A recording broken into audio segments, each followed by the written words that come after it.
Sikat na vlogger na si Dong Apatan na halos may kalahating milyong followers. Pumanaw dahil sa content nito na pagbumukbang ng mga putok-batok na pagkain. At ayon sa balita, namatay daw siya dahil sa namuong dugo sa kanyang ulo.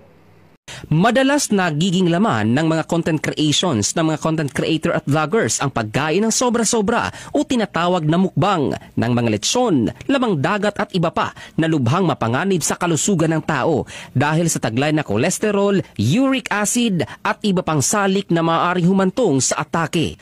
Ito ang kinahinatnan ng isang kilalang vlogger na taga Iligan City na si Dongs Apatan dahil sa biglaang pagpanaw makaraang atakihin.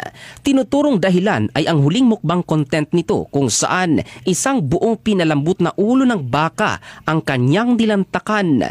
Masaya pa nitong pinagpiestahan ang masarap na ulam, subalit ito na pala ang magiging mitsa ng maagang pagpanaw. Ayon sa kapatid nitong si Leia Apatan, Hunyo 14, ginawa ang huling content ng kapatid at umalis ng bahay pagkatapos ng tanghalian nang makatanggap sila ng tawag na inatake na ito.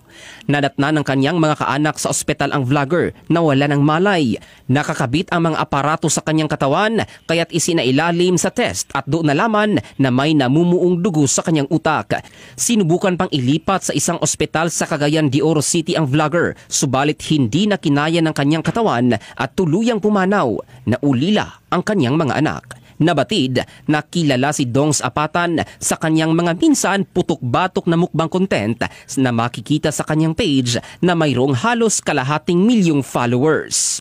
Minsan nakakatakot din talaga ang ganito. Oo nga't pwede kang kumita ng malaki sa pagbablog, pero kung nalalagay naman sa alanganin ang iyong kalusugan, ay baliwala ang lahat ng iyong pinagpaguran.